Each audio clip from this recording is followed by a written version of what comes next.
pakilapitan nga at pag-ihay.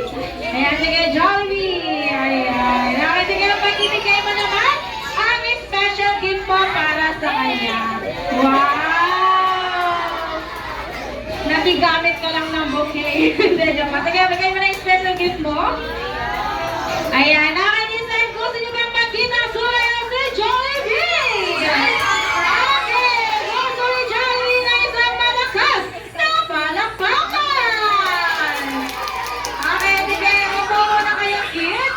Sige, upo muna kayo, kids.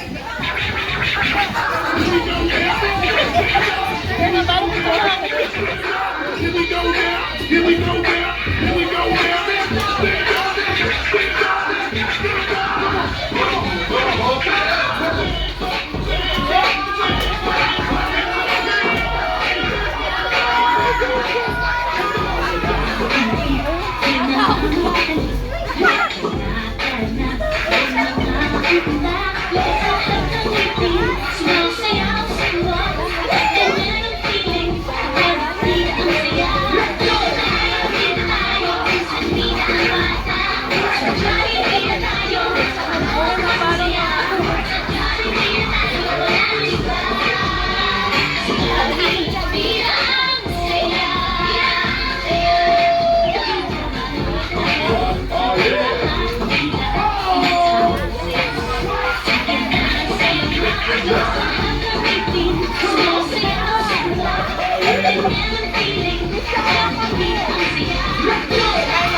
Sige na, para po marinig nila.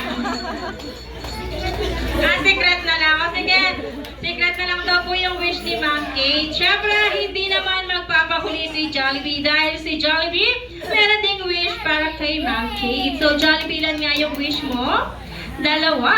So, ang first wish ni Jollibee para kay Ma'am Kate para siya ay always strong and healthy. Ang second wish naman ni Jollibee para kay Ma'am Kate, siya ay always maganda.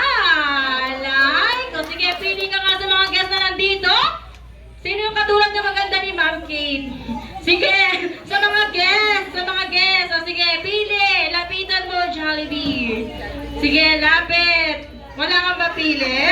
Maganda sila lahat, Jollibee. Ayun, maganda lang sila lahat. Okay, sige, in the count of 3, pwede na pong i-blow ni Ma'am Kate ang kanyang candle. In 1, 2, 3! Okay! At sige, in the count of 3, kung suma lahat kayo, nakaupo na! In 1!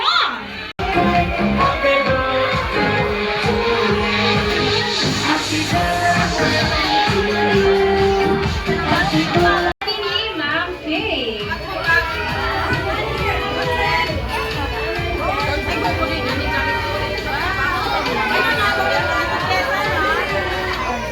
Okay, so we would like to thank Ma'am Marjorie Mandap for choosing Jollibee Santo Tomas as being part of 31st birthday of Ma'am Kate. So once again, Ate Kat, na lagi pong nagsasabing, ingat po kayo sa pag-uwi and God bless us all. Maraming salamat po.